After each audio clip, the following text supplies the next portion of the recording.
చనిపోయారు, అది అనుమానాస్పదంగా అని చెప్పి నాకు తెలియడంతో నేను వెంటనే ఇక్కడ రాజమండ్రి గవర్నమెంట్ హాస్పిటల్కి రావడం జరిగింది.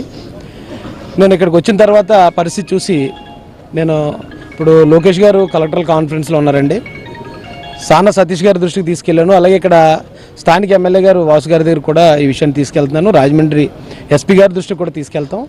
ట్రాన్స్పరెంట్గా ఎంక్వైరీ జరిగి చాలా యాజ్ ఎర్లీ యాజ్ పాసిబుల్ దీనికి కారణం ఏంటనేది ఇది బయటికి తీసుకురావాల్సిన అంశం ఇది. ఎందుకంటే ఇది మత రంగు పులుముకుని చాలా సెన్సిటివ్ ఇష్యూ, ఇది ఇమీడియట్గా ఇది రాష్ట్రాలకు అంటుకునే ప్రమాదం ఉంది. కాబట్టి దీని మీద వెంటనే ప్రభుత్వం నుంచి పోలీసు నుంచి వెంటనే దీని మీద చర్యలు చేపట్టి దీనికి కారణం ఏంటనేది బయట తీసుకురావాల్సిందే నేను అందరిని రిక్వెస్ట్ చేస్తున్నాను.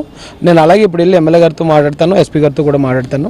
ఇప్పుడు ఆ యాక్సిడెంట్ స్పాట్ ఎక్కడైతే యాక్సిడెంట్ అని కొంతమంది అంటున్నారు, ఇన్సిడెంట్ అని కొంతమంది అంటున్నారు, ఇది ఎప్పుడు జరిగిందో కూడా తెలియని పరిస్థితి అంటున్నారు.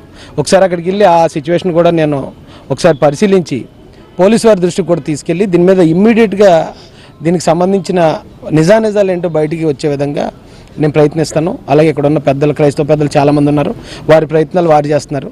ఏదేమైనా ఒక గొప్ప వ్యక్తిని ఈ రోజున క్రైస్తవ సమాజం కోల్పోయింది.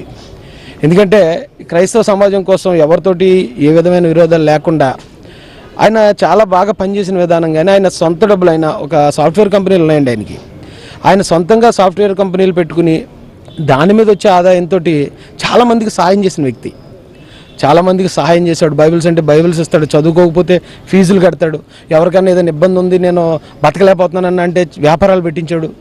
ఆ ప్రవీణ్ పగడాల గారు ఇలా సడన్గా అయిపోవడం అనేది నిజంగా మా నాన్నగారు చనిపోయారు, నేను మొట్టమొదటి బయటికి రావడం ఇదే విషయం తెలిసిన వెంటనే నేను ఇక్కడికి రావడం జరిగిందండి.